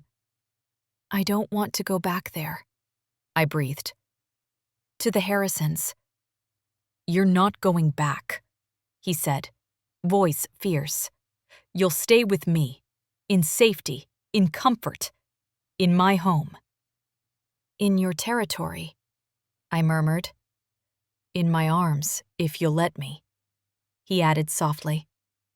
My wolf already said yes, but I needed a second, because this was real, dangerously real. Rowan, I whispered. What happens now? His eyes burned. Now? I protect you. From Talia, from your family, from anyone who tries to hurt you. And after that? He kissed my forehead. After that, we'll figure out what fate already decided. My knees nearly buckled. I nodded slowly. One word left my lips. Okay. Rowan exhaled, a shuddering breath of relief, like I'd just saved him instead of the other way around. Let's go, he said. And for the first time in my life, I left a place with nothing. But I wasn't empty. I had the start of something. Someone. But fate wasn't done twisting the knife, because the moment Rowan took me home, Someone else was already watching, already waiting, already planning. The danger wasn't over. It was about to escalate. I never thought I'd ride in an Alpha's car. Yet there I was, sitting in Rowan Hale's sleek black SUV. The kind of car so smooth, it made you reevaluate your entire tax bracket. Rowan drove with one hand on the wheel, the other resting near the console, close enough that my wolf kept nudging me to hold it. "No," I whispered internally. "We're keeping our hands to ourselves." My wolf ignored me and mentally licked his knuckles. Outside the tinted windows, the world blurred by. Neon signs, tree-lined roads, Hale Ridge's high-end streets transitioning into forested pack territory. Inside the car, it was silent. Too silent. Rowan eventually spoke, low and steady. "You shouldn't have been alone at that motel." "I've been alone most of my life," I said. His jaw clenched. "Not anymore." A dangerous promise. An intoxicating one. We drove another minute before he said quietly, "She won't touch you." Talia. The name hung in the air like poison. "You don't know that," I whispered. "Oh," he said, voice dark. "I know exactly what she's capable of, and she won't get near you." His wolf surged under his skin, so strong the air thickened. My wolf shivered, not in fear, in recognition. He brought me in through the side door, not the formal foyer. I wasn't staff anymore. My wolf strutted at that revelation. Rowan guided me to the guest room, spacious, warm, its window overlooking a moonlit garden. "This is yours," he said, "for as long as you want it." As long as I wanted him? My wolf practically wagged. Before I could answer, Rowan's phone buzzed violently. He checked the screen and went deathly still. "What is it?" I asked. He showed me. A message from an unknown number. "You can have the cleaner, but I'll make sure she never cleans again." My blood froze. Another text came in seconds later. "Tell your little Omega to watch her back." A winking emoji. From a psychopath. "Is that Talia?" I whispered. "Most likely," Rowan said. "She has burner numbers." "Burner numbers?" "Everyone in pack politics has them," he muttered. "But she's unstable." No kidding. He immediately called his beta, voice sharp. "Double patrols. Talia Voss is to be removed from pack territory if seen. Quietly." I stared at him. "Quietly?" I asked.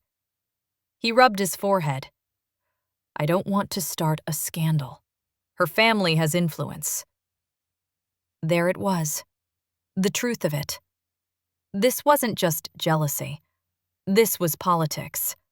And I was the target. My wolf bristled, ready to bite. Rowan looked at me then. Truly looked. Like he was assessing damage and guilt and wanting to fix things he couldn't name. "I'm sorry," he murmured. "For what?" I whispered. "For dragging you into this." "You didn't drag me," I said softly. "I walked." He stepped closer. Too close. His heat rolled over me like a protective storm. "If anything happens to you," he whispered. "It won't." His eyes burned amber. "It could." His hand hovered near my cheek, not touching, just close enough to make my heart riot. "I can't lose you," he breathed. "But you don't have me." I whispered back. He closed his eyes. Don't I? Oh. Oh, no. Oh, yes. The bond tugged between us, invisible but unmistakable. Later that night, Rowan insisted on having a guard stationed inside the house, a beta with a thick neck and thicker eyebrows. I tried to sleep. I failed. My wolf paced relentlessly. He's awake. Probably. He's thinking of us. Definitely. My chest felt tight, restless. Finally, I slipped out of bed and wandered toward the kitchen for water. I wasn't expecting Rowan to be there. But he was. Standing by the window, backlit by moonlight, shirt untucked, sleeves rolled, looking like every bad decision I was destined to make. He turned when he sensed me. Our eyes locked, and everything inside me went molten. You can't sleep either? He asked softly. No. The moonlight made his eyes glow faintly, alpha aura brushing the air like a whispered touch. He took one step toward me. My breath caught. He stopped himself, just barely. Sienna. I swallowed. Rowan. His voice dropped, almost a growl. You feel this too. It wasn't a question. Yes, I whispered. He inhaled sharply, ran a hand through his hair, looked like he was fighting his own instincts tooth and nail. If I touch you, he said roughly, if I kiss you again, if I let myself lose control for even 1 second, I won't stop. My wolf practically screamed, yes, stop, not stop, do everything. I blinked hard. Rowan, I'm not asking you to. A muscle jumped in his jaw. I don't want you to regret this, he said.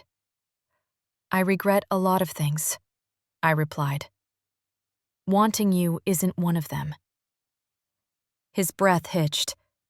He took one step, another. The bond hummed between us, hot, electric, animal. His hand hovered over my cheek again, just a breath away. I leaned into it without touching. That was all it took. His control snapped like a thread. His fingers slid into my hair, gripping gently but firmly. His other hand cupped my waist. He pulled me against him. Slow, deliberate, claiming. My wolf purred so loudly, I swear it vibrated. Sienna, he whispered against my mouth.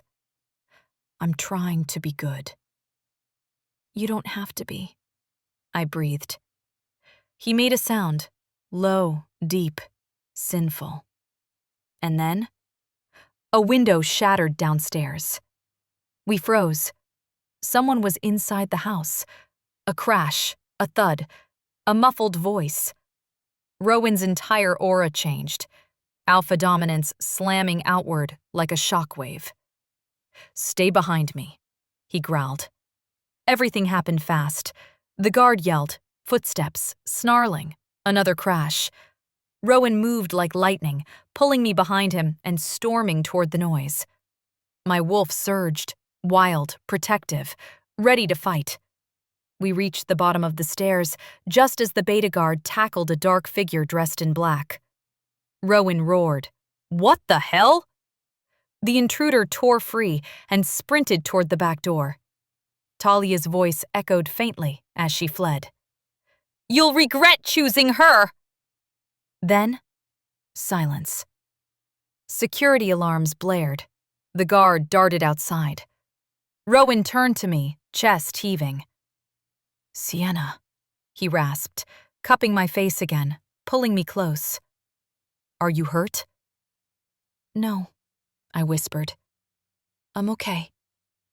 You're not okay, he said fiercely. This is on me. She came after you. She broke into my home. She's unstable, I whispered. She's dangerous, he corrected. And she won't touch you again, I swear it. His wolf pulsed behind his eyes. Full alpha, full claim. He pulled me into his arms. For the first time, I didn't feel invisible. I felt chosen. And for a moment, even with danger still lingering, I felt safe. But fate wasn't done. Because after Talia's attempt, Rowan wasn't just protective. He was possessive. And after feeling the mate bond ignite under the moonlight, there was no going back. Morning should have felt safer. It didn't. The shattered window had been cleaned, the alarms reset. The guard posted outside looked like he'd eaten intimidation for breakfast. But the house still felt shaken. I still felt shaken. And Rowan? Rowan was a storm in human form, pacing, growling under his breath, giving orders into his phone with a voice that made his beta flinch. I stood in the hallway, hugging my arms around myself. My wolf hovered close, worried. When Rowan finally hung up, he turned to me with that look, the one that made my lungs forget their purpose. "You didn't sleep," he said. I shrugged. "Neither did you." He stepped closer. "We'll increase patrols. Every exit gets a guard. And I'm adding sensors. Rowan." He stopped. "You don't have to protect me like I mattered. Like I was his." His jaw flexed. "Like you're what?" My wolf answered before I could. "Like we're yours." I swallowed hard. "Like I'm fragile." "You're not fragile," he said, taking another step. "But you are the most important person in this house." My breath stalled. "Rowan, I'm serious." He exhaled slowly, almost painfully. "Sienna," he said softly. "My wolf, he's losing control. He wants to claim you. He wants you under my roof, under my protection, wearing my scent." My pulse hammered. "I know you feel something too," he continued. "You can try to pretend, but I scent the truth." I looked away, because he was right. I did feel it. The pull, the ache, the instinct. But I'd been invisible my whole life. Being seen this deeply was terrifying. "Rowan, you don't even know me," I whispered. He stepped closer until his heat wrapped around me like a blanket. "I know your scent," he murmured. "I know your wolf responds to mine. I know you're brave and stubborn and smarter than any alpha I've negotiated with. I know you've been treated like nothing, and it makes me want to tear the world apart." My chest tightened. "Rowan, and I know," he added softly, "that I'll never let anyone hurt you again." My wolf melted. My knees nearly buckled. But then he did something unexpected. He stepped back. "Come with me," he said. "There's something we need to do." I blinked. "Where?" "To the council." I froze. The council? As in the pack council? The people who have opinions about everything, including the price of orange juice? He huffed a laugh. "Yes." "Why?" He held my gaze, deadly serious. "Because if Talia attacked you, this becomes a pack matter. And if it's a pack matter," his eyes burned amber, "then I'm announcing that you're under my protection." I swallowed. "Publicly?" "Publicly," he confirmed. My heart flipped. That wasn't nothing. That was everything. Protection was the first step before claim, before bond, before mating. "Rowan?" I whispered. If you do that, I know exactly what it means. His wolf pulsed beneath his skin. And I'm ready. If you've never walked into a room full of powerful wolves who smell your anxiety from 50 feet away, I envy your life choices. Rowan walked beside me, commanding the space with every step. The council members sat in a semicircle like judgmental statues. Alpha Donovan, Beta Mira, Elder Hale. All watching. All waiting. Talia wasn't here. Good. She wouldn't have survived it. Rowan placed a hand on my lower back. Subtle. Possessive. Unmistakable. My wolf preened. Elder Hale cleared his throat. Alpha Rowan, who is this young woman? Rowan lifted his chin. This is Sienna Cole, he said, and she is under my protection. A ripple of shock went through the council. One murmured, protection? Another muttered, an omega. A third raised an eyebrow. Unusual. Unusual was code for scandalous. My cheeks burned, but Rowan didn't flinch. There was an incident, he continued. A break-in. A targeted threat. Elder Hale leaned forward. From whom? Talia Voss, Rowan said plainly. Gasps. One council member whispered, her family will retaliate. Rowan's voice dropped into alpha territory. Let them try. My wolf swooned. Elder Hale nodded slowly. And the Omega? She will remain here. In your home? Yes, Rowan said. I blinked. Yes? Yes, he repeated firmly. She is staying with me. Another shockwave. Elder Hale narrowed his eyes. Alpha Hale, is there a reason your wolf is circling her like she's already claimed? Rowan didn't deny it, didn't lie, didn't play it off. Because she is mine to protect, he said simply. Not mine. Not yet. But close. My breath hitched. My wolf whimpered with need. The council murmured among themselves. Finally, Elder Hale nodded. Very well. Protection is granted. Protection is attack on the Omega, is an attack on the Alpha. Rowan exhaled softly and subtly brushed his fingers against mine. Relief washed through me. Fear, too. Because this wasn't a game anymore. This was real. And then, Sienna Cole, Elder Hale said, turning to me. Do you accept the Alpha's protection? The room fell silent. Rowan watched me like his world hinged on my answer. My past screamed no. My self-worth whispered don't. But my wolf? She lifted her head proudly. Say yes. I took a breath. I accept, I said. Rowan closed his eyes briefly, relief crashing through him so intensely I felt it in my chest. This wasn't the bond, but it was the beginning.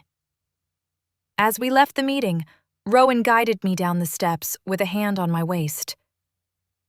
You were brave in there, he murmured. I was sweaty, I corrected. He smirked, bravely sweaty. I laughed despite myself. Then my phone buzzed. A message from Elaine. Where are you? We need to talk, now. And another. Come home immediately, or don't come back at all. I stared at the screen. My wolf snarled in disgust. Rowan saw my expression. What is it? My family, I whispered. They want me back, or gone forever. Rowan's eyes darkened.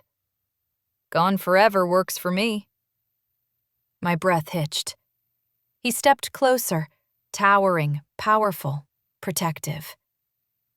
"You're not going back there," he said.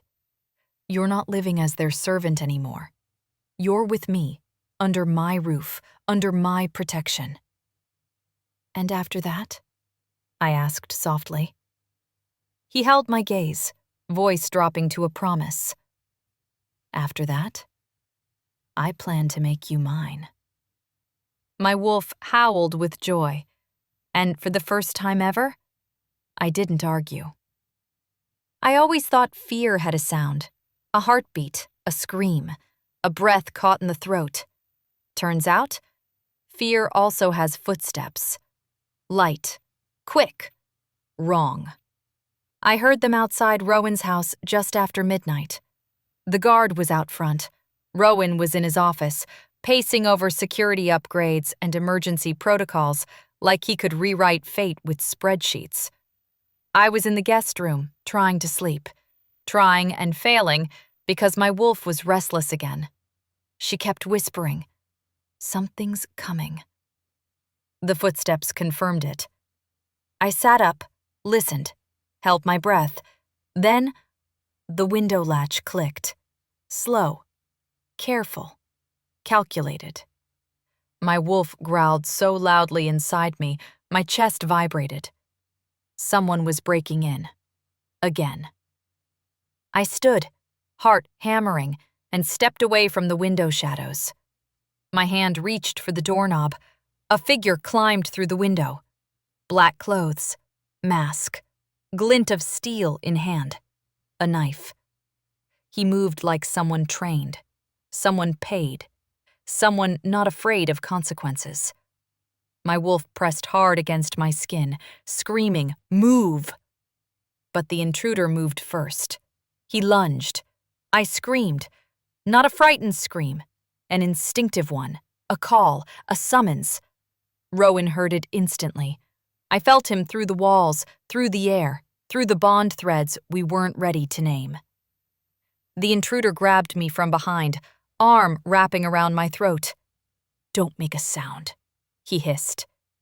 I made another sound. A growl. Low. Deadly. Inhuman.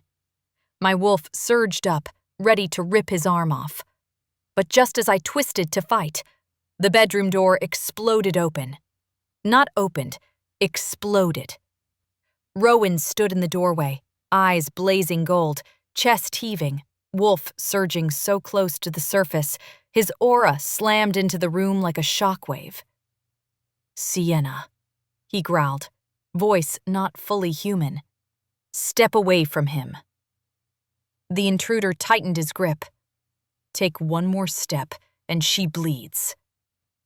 Bad move, because Rowan Hale wasn't born to obey threats. He was born to destroy them. His wolf pushed out again, stronger, heavier, the room trembling under alpha pressure. The intruder gasped for air. His knees wobbled, but he still held the knife. Rowan saw it. His entire body snapped into lethal focus. "Let her go." The intruder dragged me backward toward the window. "She dies if you shift." Rowan's hands flexed, claws threatening to burst. "I don't need to shift," he said, voice low and terrifying. "To end you." My wolf snarled, and then she surged up, not halfway, not meekly, fully. Heat ripped through my spine, my knees buckled, my pulse thundered. My wolf snapped her jaws inside my mind. Enough. My vision sharpened. Colors went brighter, shadows clearer. Scent exploded into clarity, fear, sweat, steel. Instinct took over. I slammed my heel down on the intruder's foot. He yelped. His hold loosened. I twisted, dropped low, and bit his arm. I bit him, like an actual wolf. He screamed. Rowan moved so fast, the air cracked. He tackled the intruder with a snarl, ripping him away from me and slamming him into the wall with a force that rattled the entire room. The knife clattered to the floor. Rowan pinned him by the throat, eyes glowing molten gold. "Who sent you?" he growled. The intruder choked. I... Rowan's fingers tightened. "Say her name." The man gasped, trembling. "Voss," he croaked. "Talia Voss. She hired me, said the girl needed a warning, said you'd understand." Rowan's snarl was so loud the walls shook. He threw the man to the ground. "Beta!" he roared. "Now!" 2 guards burst in immediately and restrained the intruder. Rowan didn't look at them, didn't look at anything, except me. The moment the threat was gone, he crossed the room, cupped my face in both hands, and looked at me with raw, terrified fury and relief. "Sienna," he breathed. "Sienna, are you hurt? Did he touch you? Did he—" "I'm okay," I whispered. He pulled me into his chest so suddenly my breath left me. I melted against him, trembling. His arms wrapped around me like they were built to hold me. He buried his face in my neck, inhaling sharply. "Sienna." His voice broke. I thought I was going to lose you." "You didn't," I whispered. "I'm here." He pulled back just enough to look me in the eyes. And then he froze. "Sienna," he whispered, breath trembling. "Your eyes." I frowned. "My eyes? They're gold." My heart stuttered. My wolf preened. "I shifted," I whispered, realization hitting me. Or almost shifted. He exhaled in awe. "Your wolf woke up." I nodded slowly. "She's very loud." Rowan laughed softly, a broken, relieved sound. Then his expression turned serious. "I need you to understand something," he said quietly. "This is the last time anyone threatens you." "Rowan." "No," he said firmly. "Listen to me." He took my hands. His voice softened, but it wasn't gentle. It was a vow. "From this moment on, you're under my protection. My roof, my pack, my life. Anyone who comes for you answers to me." My breath caught. "Rowan." "And Sienna?" he whispered, lifting my chin. "Yes?" "I will not lose you. Not to danger, not to fear, not to your past, not to anyone." My wolf howled with triumph. I whispered, trembling, "Are you sure?" He stepped closer until our foreheads touched. "I'm sure," he breathed. "I'm done fighting it." My heart flipped. "Fighting what?" I whispered. He smiled softly. "This," he murmured. "Us." My knees nearly buckled. He kissed my forehead. A promise, a beginning, a claim without words. But fate wasn't finished, because Talia wasn't arrested yet. And Rowan Hale was about to show the entire pack what happens when you threaten his future Luna. The intruder was dragged out of the room kicking and babbling, but Rowan didn't watch him leave. He watched me, like he was afraid I'd vanish if he blinked. "Sienna," he whispered again, brushing hair from my face. "You shifted. Your eyes, your wolf. She's strong." "She's loud," I corrected, heart still racing, and angry. "She has every right to be." He touched my cheek gently, reverently, like I was something precious. My wolf practically purred. But then Rowan's expression hardened, like steel cooling in water. "Stay here," he said. "I'll be right back." "Rowan, where are you going?" His jaw flexed. "To end this." I swallowed. "End what?" His eyes glowed gold. "Her." He didn't have to say the name. We both knew. Talia Voss. The atmosphere thickened with alpha fury. "Rowan," I whispered, grabbing his wrist. "Don't do something reckless." He leaned down, kissed my forehead, and murmured, "For you, I would burn every rule." My wolf howled with satisfaction, and then he left. The guards stayed close, giving me space but watching the windows like hawks. Every sound made me jump. Every shadow made my wolf bristle. I sat on the edge of my bed, hands trembling. Not from fear, from adrenaline, power, awakening. My wolf hummed under my skin like a lit fuse. He's ours. He's fighting for us. We fight for him. "I know," I whispered, "but we're still figuring out how not to bite people."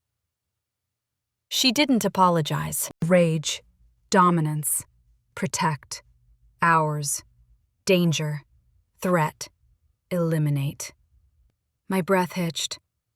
I felt Rowan Hanna storm across pack territory like a living earthquake. Later that night, I sensed him returning before I heard him. Footsteps, heavy, determined. Alpha. He entered the room, shoulders tense, eyes still glowing gold. "What happened?" I whispered. "It's over," he said. I blinked. Over? Rowan took a slow breath, as if calming the beast beneath his skin. "I confronted her," he said quietly. My heart pounded. "Rowan." "She's been removed from the territory. Permanently." Removed. Not asked to leave. Not escorted out. Removed. As in, Talia Voss would never set foot near me again. "Her family protested," he continued. "But when they heard she hired a man to threaten you, they backed down." I swallowed. "She admitted it?" "She didn't have time to deny it," he said darkly. "Not when the evidence was in my hands, and half the pack smelled her guilt." My breath caught. "Was anyone hurt?" "One of her cousins tried to defend her," he said flatly. "He won't make that mistake again." "Oh. Oh dear." "Rowan," I whispered, stepping closer. "Are you okay?" He laughed, a sharp, wounded sound. "Am I okay?" he echoed. "Someone broke into my home. Someone threatened you. Someone touched you." His voice broke. "And I wasn't there." My heart cracked a little. I stepped forward, placing my hand on his chest. "Rowan," I whispered. "You saved me." "No," he said, grabbing my hand. "You saved yourself. I saw you. I saw your wolf." His eyes softened. "She's incredible." Warmth flooded me, unexpected and overwhelming. He lifted my hand and pressed a slow, reverent kiss to my knuckles. I nearly melted into a puddle. "You were brave," he said quietly. "Powerful. You fought back. You shifted. Sienna, do you understand what that means?" I frowned. "That my wolf has a violent side?" He smiled. "That your wolf came alive for me." My breath hitched. He stepped closer, one slow, deliberate step at a time. "And do you know what else that means?" I swallowed. "What?" He brushed a strand of hair off my face. "It means the bond is close." My wolf yelped in excitement. How close?" I asked. His eyes darkened. Very. He cupped the back of my neck gently, heat rolling off him in waves. Sienna, he whispered, my wolf has picked you. Every part of me, body, instinct, bone, wants you. My throat tightened. But I need to know, he said softly. Do you want this? Do you want me? My wolf said yes. My heart said yes. My brain whispered something about trauma, family, fear. But underneath all that, I'd never felt safer, never felt chosen, never felt anything like this connection pulling us together. So I whispered, yes. Rowan inhaled sharply, like my answer was the breath he'd been holding back all night. His hands framed my face. Sienna, he breathed. I'm going to kiss you now. My pulse jumped. Okay. He leaned in, slow, controlled, reverent. Our lips met. The world broke open. Heat pulsed through me in a wave. The bond thread snapped taut.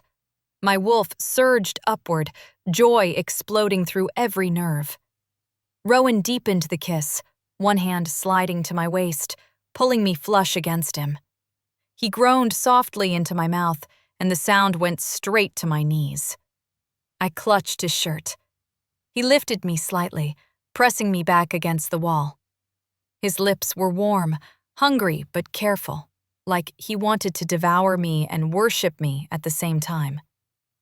When he finally pulled back, foreheads touching, both of us breathless, he whispered, I'm falling for you. My heart stopped. I'm trying not to rush this, he continued, voice shaking slightly. But Sienna, I don't think I can help it. My wolf whined softly. I whispered back, then don't. His eyes glowed gold again. Tomorrow, he murmured, I'll take you before the council again. Not for protection. My breath caught. For claiming. My knees gave out. He caught me easily. With your permission, he added softly, I'll start the bond. I nodded against his chest. Yes, I whispered. I want that. Rowan exhaled shakily, relief sweeping through him like a storm breaking. Then it's decided, he said, lifting my chin again. Tomorrow, you become mine.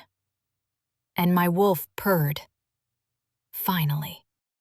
By the time morning light spilled across Rowan's bedroom floor, I'd barely slept.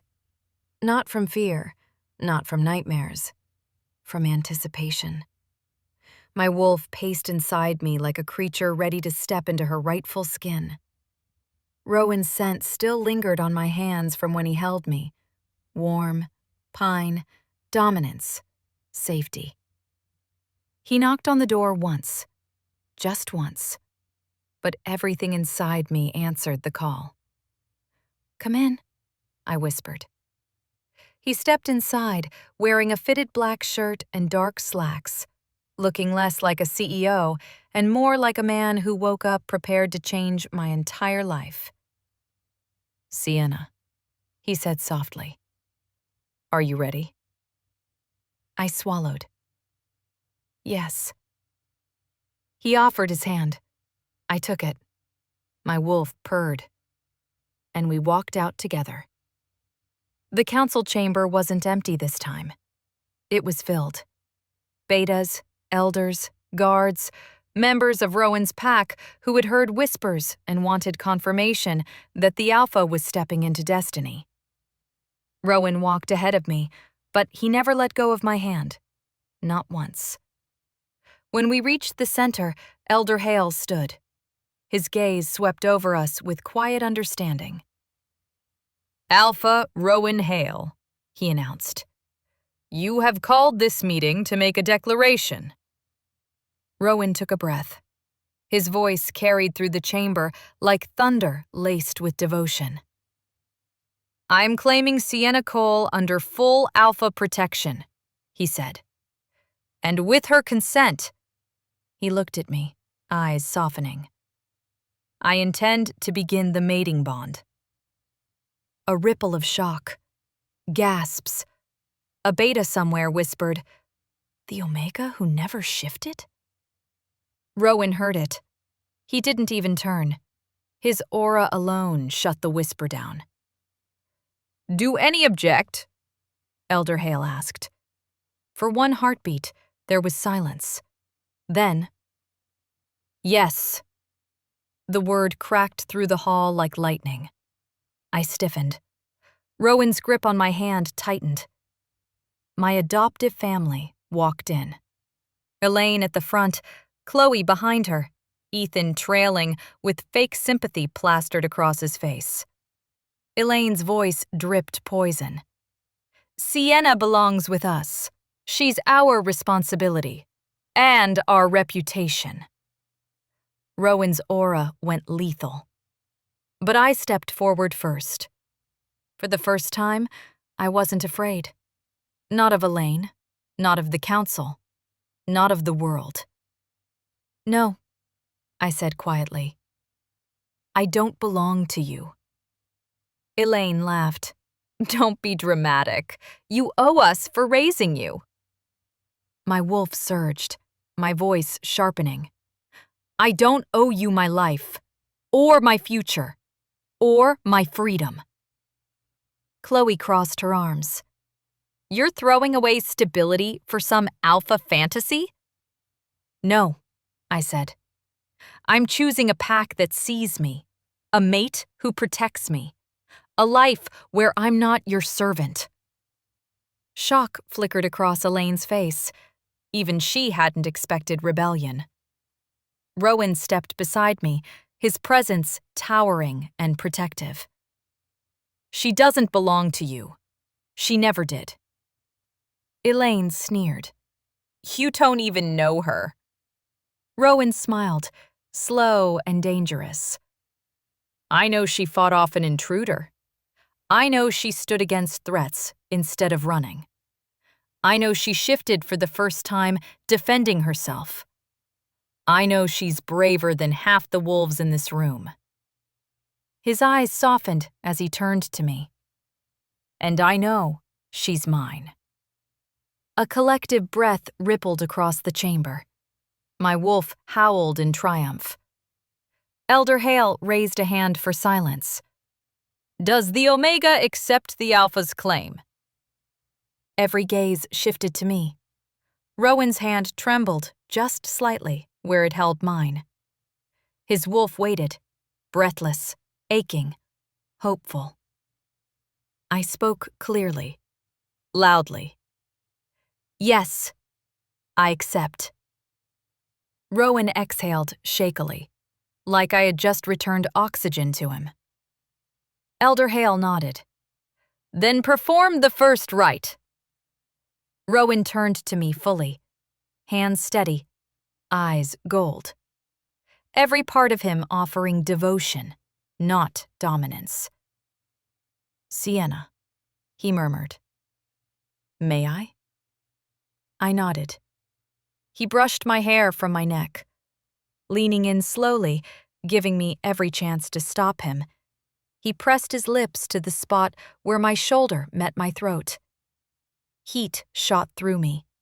My wolf roared. My knees nearly buckled. The council gasped softly as Rowan's canines gently grazed my skin. Not breaking it, just promising the bond. When he pulled back, my scent had changed, mixed with his, recognizable, claimed. But then something unexpected happened. My wolf rose, fully, brilliantly, powerfully. I felt her lifting through my bones, through my pulse, through my voice, as I whispered. "Rowan Hale, may I mark you in return?" His eyes widened, and then darkened with reverence. Yes. His voice broke. God's yes. I leaned in. My lips brushed the warm skin of his throat. My teeth grazed lightly. Rowan shuddered, hands gripping my waist. And in that moment, our wolves intertwined. The mate pole snapped into place. The bond thread tightened, glowing gold inside my chest. Rowan cupped my face and kissed me. Not like a man claiming a woman, but like a wolf finally finding home. Cheers erupted around us. The pack accepted. The council bowed. My adoptive family slipped out silently, knowing they no longer had any claim on me. When Rowan pulled away, breathless and glowing, he whispered, "Come home, Sienna Hale." Tears pricked my eyes. I am home. He lifted me off the ground, spinning me once, laughing, a sound I would treasure forever. The bond thrummed warm and alive between us. My wolf curled against his. Our futures stretched out before us like open territory, and for the first time in my entire life, I belonged. I loved. I was chosen. And I chose him, too. Happily ever after secured. Bond sealed. Mate found. Luna rising. The hardest part of a story isn't the danger. It isn't the heartbreak. It isn't even surviving people who tried to tear you down. The hardest part is believing you deserve the ending. Turns out, I did. 3 months after the council ceremony, I stood in front of a full-length mirror in the Alpha Hale estate, adjusting the lace sleeves of my white dress and trying not to cry all over my makeup. My wolf was uselessly emotional. He's ours. We're getting married. Mate. Mate! Yes, I know, I whispered. I'm the one wearing Spanx. A knock sounded. Come in, I said. Rowan didn't enter. He wouldn't break tradition. But his voice drifted through the door, low and warm. Sienna, are you ready? Butterflies exploded in my chest. Almost. He chuckled. You've been saying that for an hour. You try not panicking when the entire pack is waiting outside, I whisper yelled. You're going to be perfect, he said softly. You always are. My heart melted into a puddle on the floor. I'll meet you at the altar, I whispered. I'll be the one crying, he whispered back. I smiled so hard my cheeks hurt. The wedding meadow sat at the heart of Hale territory, glowing under fairy lights strung between pines. Wolves moved quietly among the rows of chairs, alphas, betas, omegas, everyone dressed in shades of silver and white. I stepped out with Elder Mira at my side, and then I saw Rowan. Standing at the altar in a fitted black suit, hair brushed back, eyes glowing faintly gold as his wolf strained toward me. His breath left his chest with force. Beautiful, he mouthed. My wolf somersaulted. Down, girl, I muttered. Elder Mira nudged me, whispering, Go claim your alpha. I walked forward. Every step belonged to me. Every breath belonged to us. When I reached Rowan, he took my hands like they were the most precious thing he'd ever touched. Hi, I whispered. Hi, he whispered back, voice cracking just slightly. Rowan went first. Sienna, he said, voice low and rough. I never believed fate was kind. Not until you. You changed my life the moment you stepped into it. You gave it meaning. You gave it color. You gave me purpose. My eyes blurred. I vow to protect you, to cherish you, to honor you, to hold you, to support you, and to love you with everything I am and everything I will ever be. I swallowed a sob. The crowd did too. Then it was my turn. "Rowan," I whispered, "you found me when I didn't even know I needed finding. You protected me. You chose me. You broke every rule to keep me safe. And you never once asked me to be anything other than myself." Rowan's throat bobbed. "I vow to be your partner, your strength, your peace, your equal, your wolf." His lips parted, breath trembling. "And I vow," I added softly, "to always keep your shirts clean when you shift without warning." Laughter rippled through the meadow. Rowan's the loudest. "God, I love you," he whispered. Then, Elder Hale lifted his hands. "Do you accept your mate?" Rowan didn't look away from me.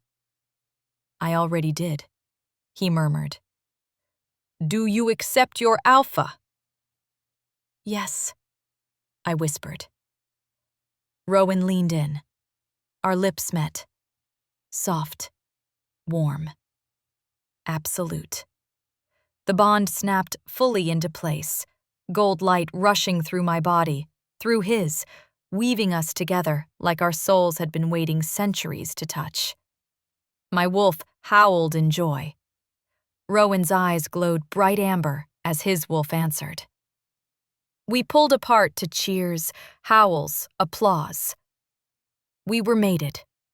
We were marked. We were home. Hours later, under the glow of lanterns and stars, Rowan pulled me into his lap as we sat together on a bench overlooking the party. "You're my Luna now," he murmured against my temple. "I am," I whispered back. "Do you feel it?" he asked softly. The bond thrummed warm and steady under my skin. Comfort, safety, love wrapped in one. "Yes," I said. "It feels like home." He kissed the top of my head. "And soon," he murmured, nuzzling my neck, "we'll have a home full of noise." I blinked. "Noise?" He smirked. "Pups, Sienna." My entire body flushed. "Rowan!" "What?" he teased. "I didn't fight half the city not to imagine little versions of you running around." I swatted him. "You're impossible." "I'm yours." I melted instantly. As the last lantern flickered low, Rowan lifted me into his arms. "Where are we going?" I laughed. "To our home," he whispered. "To seal our bond fully." My breath caught. My wolf whimpered with happiness. "And after that," Rowan said softly, "I want you to tell me what you want next. A pack roll, a career, a future, anything. Whatever it is, I'll build it with you." Tears slid down my cheeks. Not from sadness. From finally being seen. "I just want you," I whispered. He kissed me slow, deep, with absolute devotion. "You have me," he murmured. "Forever." He carried me across the threshold. And for the first time, my story wasn't about surviving. It was about living. Loved. Chosen. Luna. Home. If this story made your heart race, your wolf howl, or your faith in fated mates return, tap like, subscribe, and share this with your pack. I'll see you in the next tale under the moon.